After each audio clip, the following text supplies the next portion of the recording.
Hey you guys, or hey y'all, what's up? You know, the regular.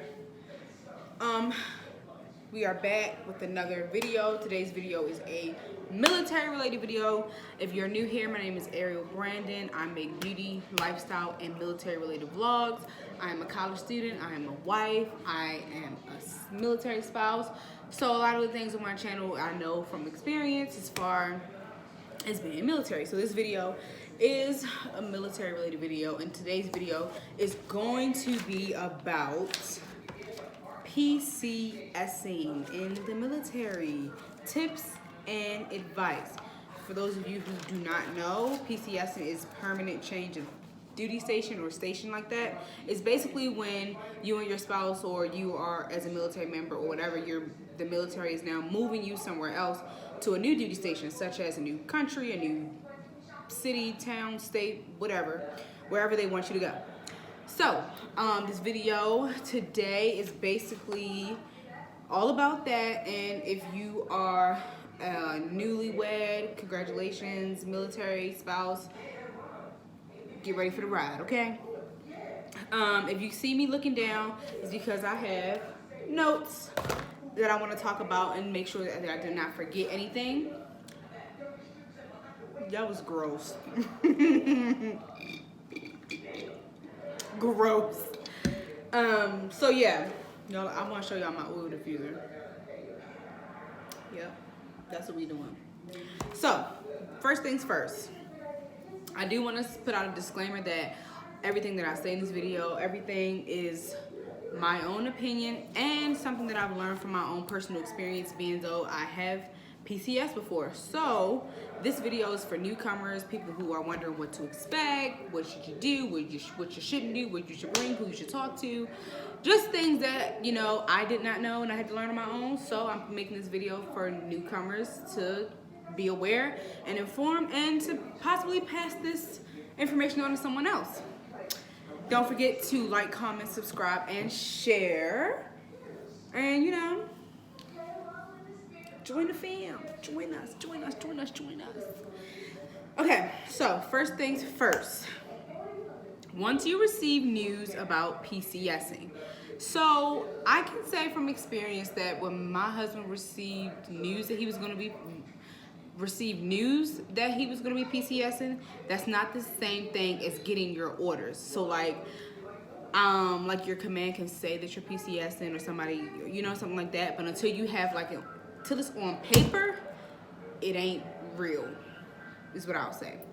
Especially because they can tell you in November that you're going to be PCSing in January, but you don't have no orders, and then December comes, they're like, oh, well, you're not going anymore. So you know, it changes like that, especially because also in the military, nothing is set in stone. Look, I even wrote that down. Nothing is set in stone, because I wanted everybody to know, as a first-time military spouse, I had to realize like they can say one thing today and tomorrow it's going to be a whole new thing, and that kind of stress is just not something that I wanted to deal with. So when my husband come home and tell me stuff, I'm like, okay, I'll wait for the real answer to see, and we both know that. So don't panic. If you're supposed to be moving, until you have orders, then, you know, yeah, but until you have orders. So the next thing I will say is that with orders, it's like paper basically saying where, you know, that you are going. And John, do you get a list of options of duty stations before you get orders or after? So before you get orders, you're going to get a list of duty stations if you can choose where you want to go. I think it comes from your command. Don't quote me on that. But I do know you will get a list of duty stations of where you want to go. However, there's a trick question.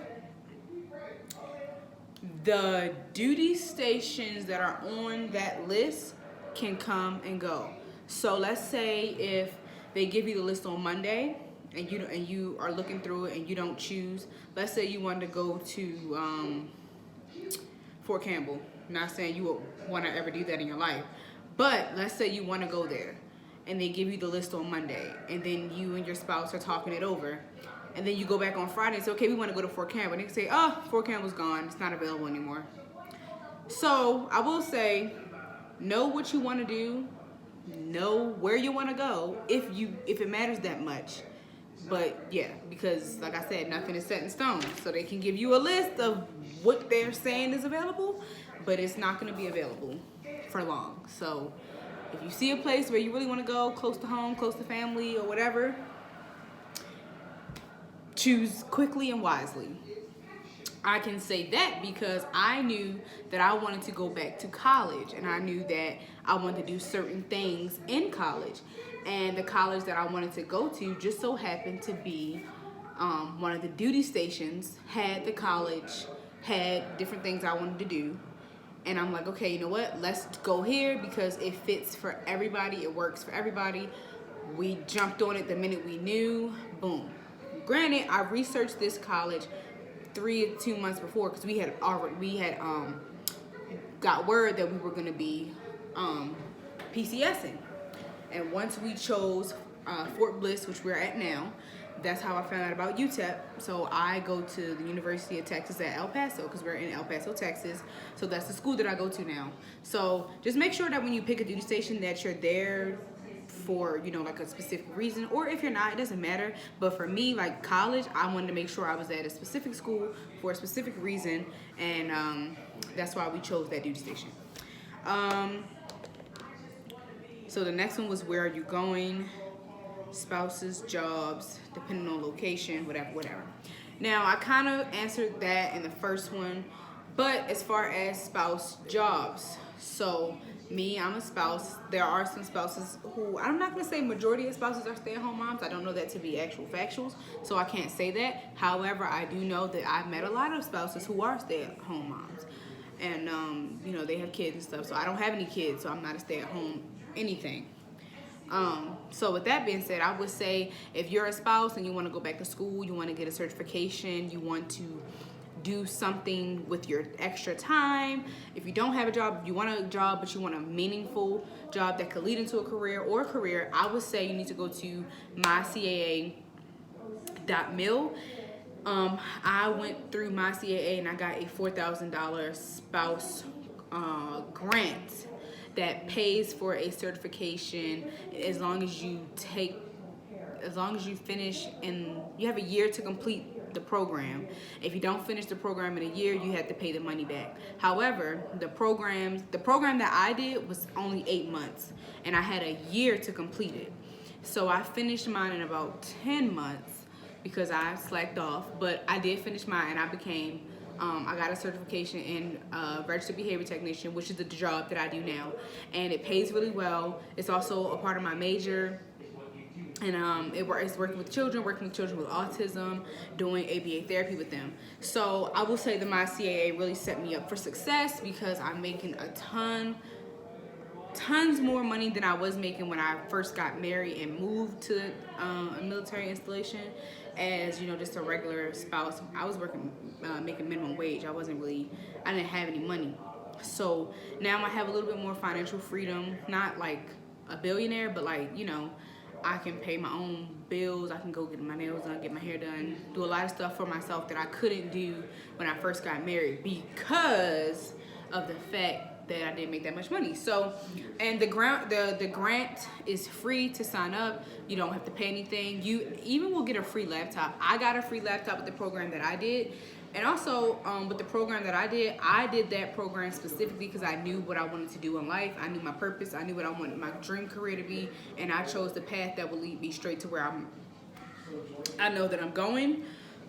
So yeah, finding a job can seem difficult, but you can always do Indeed. Let me see. You can always do, you can do Indeed, you can do eHired, you can do Glassdoor, and LinkedIn. The job that I have, I got on Indeed. All the jobs that I have had since being a military spouse, I've got on Indeed. But the program, the MyCAA program, they set you up with job placement. So because I was PCSing, I got hired. I became an RBT in July. I PCSed in August. I started working as a behavior technician in May. I already knew I was PCSing, but because coronavirus had came, our date got pushed back. So I was able to stay, get more training before I was supposed to move.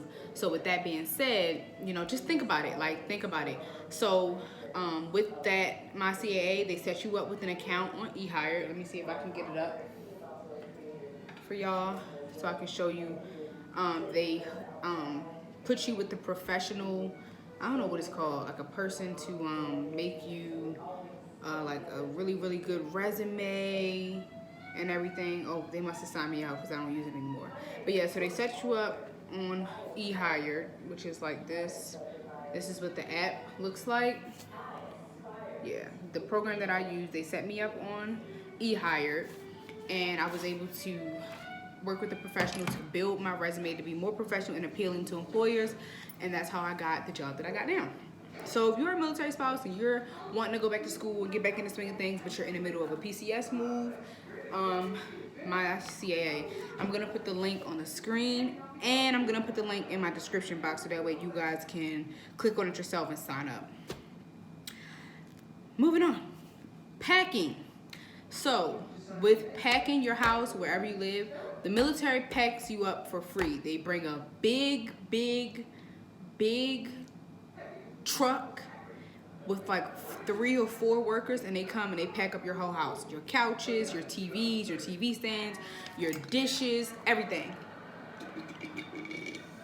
Sorry, y'all. I'm out of juice. So you don't have to pay for anything to pack for them to pack you. They get your box spring, your mattress, they get everything. However, they do not pack liquids. So if you have syrups, juice, anything, when you know you're clean, so I will say they give the spouses or the military member, they give them, what is it, 2 weeks to clear? They give you 2 weeks to clear. What that means is that your spouse or that military member won't go to work for those 2 weeks, and they will solely focus on clearing, which consists of like moving stuff, I think. Just give you that week to pack and gain sanity. Yeah, so they don't pack liquids. So what I was going to say was, if you have 3 weeks left to move, I would say don't go to the market. Just try to focus on buying microwavable meals, because once they come to pack your house up, all that food, all that stuff that you have, frozen, all that stuff, you can't bring it. You can't bring it, because if you're going across the country, if you're going across the world, if you're going somewhere, you know, all that stuff has to be shipped and everything, and storage and military storage, and frozen food. We did not bring any frozen food. We gave all ours away to our friends. But however, our canned goods, our seasonings, our boxes of macaroni and stuff, they packed all that, and they'll send that. But like liquids like syrup, juice, sodas, oils, cooking oils that you may cook with, or stuff like that, milk, they don't pack that. So if you are PCSing, get rid of all your liquid foods and try to focus on not cooking and going to the market. Just buy microwavable foods, something that you can heat up really fast and dispose, because when they come to take your stuff, they're not going to take any of that. Also, cleaner, that's a part of liquids. Bathroom cleaner, bleach, dish detergent, laundry detergent, all that stuff they're not going to bring. If you, the way you're moving or how you're going to move, you can pack that stuff in your car. But yeah, they're not going to pack that. So, which brings me to the next one, which is moving, flying or driving. If you are flying, I don't know what to tell you because I haven't done that. However, I have drove. So if you are planning to drive, we drove from Tennessee to Fort Hood. We stopped in Fort Hood to visit my grandparents and to have rest days, because it was like a 25-hour drive. And from Fort Hood to El Paso, it's about an 8-hour drive. So we stayed in Fort Hood for 2 days, and then we hit the road after that. If you guys seen my moving series, you would know that, because I filmed and vlogged the whole thing. So if you haven't, go check that out. I'll put the link in the description box to those series. But yeah, so Driving was not bad. We drove my husband's car and I had to ship my car. Also, if you are driving and you live in a household where you and your spouse have 2 cars, save money to ship your car months in advance. So when they tell you that you're moving or that you're PCS, and even if you don't know it to be fact, just save the money, because shipping a car is expensive. It was over $1,000, I will tell you that. And it can change depending on the shipping company that you use. I used the shipping company that I had used when I first moved from Baltimore to Tennessee, and it was great. Second time around, it was horrible, and I'm never going back because they charged me an extra $80. And I didn't even know that they were doing that because they didn't tell me that at first. So if you are planning to ship your car, make sure you save at least $1,000, maybe $1,800, just to be safe. Because it depends on how far the car is going, and I think it depends on how big your car is as well. I have a little small clown car. It's a Mitsubishi Galant. I'll insert a picture of my car so you can see how small it is. However, like I said, just make sure you save money for that. But yeah, so we drove my husband's car down from Tennessee to Texas, and when we drove down, we had Rocky, we had his crate, his carrier, we had blankets, pillows, and I want to say that was it. Everything else that we probably needed, like furniture wise, was packed in the truck and shipped and put in military storage until we got here, until we moved into our house. So the drive wasn't that long because we did not have a lot of stuff. We also, I'm lying, actually we packed our car with we had 2 duffel bags, and I think I had maybe 2 other bags that weren't that big. All of my clothes, his clothes, but his clothes just consisted of like sweatpants, sweatshorts, tennis shoes, t-shirts, just stuff that you could throw on. And like I said, we moved in summertime. We moved in August. It was about 300 degrees in El Paso. So yes, we had to pack all our summer clothes, which means it was great. It was fine because we weren't going anywhere. We weren't going anywhere. So we packed all that. We had duffel bags with our clothes, our shoes, and everything like that. So, and we had our dog. So it wasn't that bad. So I'm gonna move on to the next segment, which is what does it cost? So when you are traveling PCS or military move, you are going to be given a military travel card, which covers gas, food, and I think hotels, depending on if you're driving, how far you're going, and all that, the mileage and stuff like that. So you're not gonna have to come out of pocket for your move. Although things were different for us. So I think our military travel card had like, how much money it had on it, Jihad? So it gave us $4,000, which was great. But our house was not ready when we got here. We moved here in August. Our house wasn't gonna be ready till September the 18th. That means we would have to be in a hotel for a month. So it was kind of stressful living in a hotel. The first hotel we stayed in, it was lovely, dog friendly. They even let my dog get in the pool. It was great, loved it. That hotel was really, really nice. It was home to suites, but really, really nice hotels cost really, really nice amount of money. So it was definitely expensive, but I think we spent a lot at that hotel, probably, John. The reason why we spent a lot, because we didn't have any groceries, so we had to eat. We were eating out all the time, which is not healthy, but that's what we had to do because we were living in a hotel. So yeah, we kind of went through our money fast because we had to like eat out all the time. Eating out is expensive, okay? So, and I still had bills and I was not working. I saved up money to pay a certain amount of my bills so that way it wouldn't be too hard when we moved. But once that money was gone, bills had to come the next month. And it was kind of a struggle trying to get back on our feet and everything. So I will say, try to save as much as you can. The reason why I couldn't save as much because I had already started a new job in Tennessee and I only was there May, June, July. I moved in August. And there are bills all those months. So yeah, things were hectic. I saved as much as I could, but I did save to get my car shipped. So me and my husband wouldn't have to share a car because that's a nightmare. So yeah, costs should be covered as long as you're saving your money correctly. If you have kids, I think they'll give you more money if you have children. I think. Don't quote me on that. I'm not really sure, but I do think they would. So what to bring when you are driving? Road trips, they're the best. Make sure you have a nice selection of music, especially if you're driving across country, because it can get tiring. Me and Jahar, we like road trips, but that don't mean we want to do them all the time.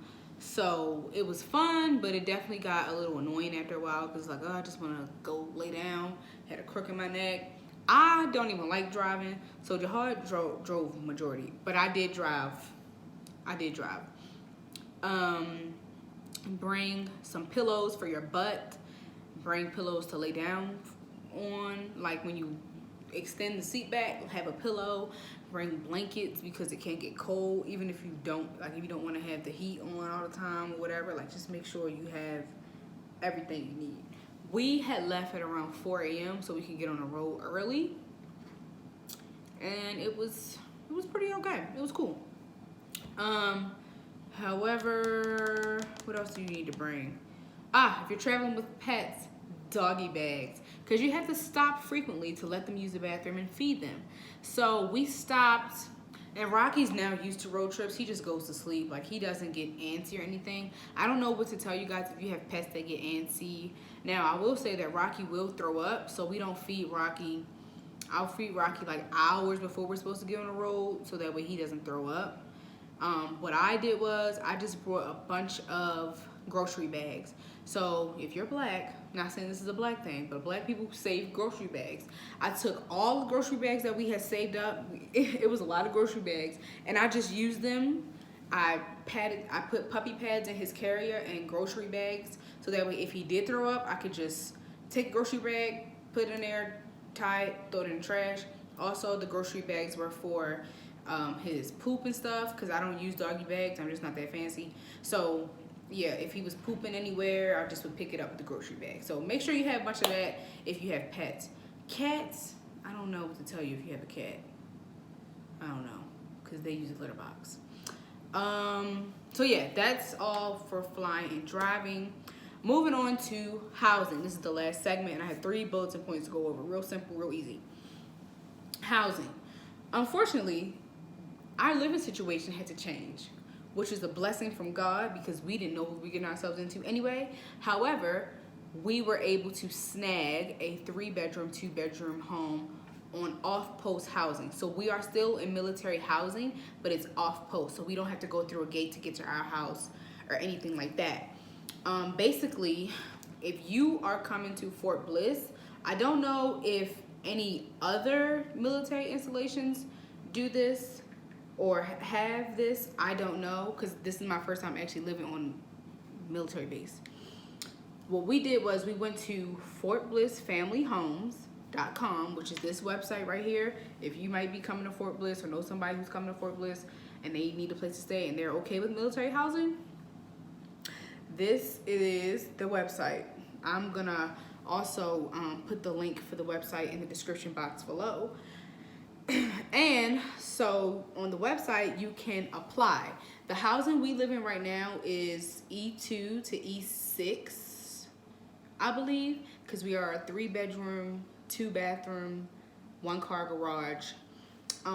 This is called Lindquist Heights. So once you go to, this neighborhood is called Lindquist Heights. So once you go to fortblissfamilyhomes.com, you will see where it says neighborhoods, and it has a list of the neighborhoods. So we live in Lindquist Heights, and I'll show you what, eligibility is E1 through E6, not E2 through E6. So if you're E1, you probably could get this too, but I think you would have to have BAH, well duh, you have to be married. So yeah, so they have different floor plans. So this one, here's a picture. Let me see if I can show you all the picture. I'm not gonna show you what my house looks like, but I'll show you what the houses look like. that makes sense. So this is Lindquist Heights. So my house looks something like that. It actually doesn't look like that, but I'm just gonna show you one. This is the kitchen. You know, you go on here and you can see all of the pictures and the floor plans and stuff like that. And you also can call their leasing or maintenance, and also you can call and apply. There is a waiting list, but when I don't know, this was God, I really believe. When we had applied, they had put us in a 3-bedroom, 2-bathroom, because the homes that we're supposed to be in, which is the 2-bedroom, 2-bathroom, 1-bathroom, they weren't available. They were all gone. So by the grace of God, we were able to get a bigger space, a bigger floor plan, all that good jazz, which I think is awesome because I did not want to live in a 2-bedroom. I needed the space. We needed the extra room. So yeah, so you just go to call that number. Like I said, I'm gonna put that in the link of this video so that way you guys can know if you are coming to Fort Bliss. So that is gonna conclude the PCS tips and advice video. I hope you guys enjoyed it. Please remember to like, comment, and subscribe. And like I said, all the things that I talked about is my own opinion, my own experience that I've personally been through. And I hope that you guys enjoy it, and I will see y'all in the next one.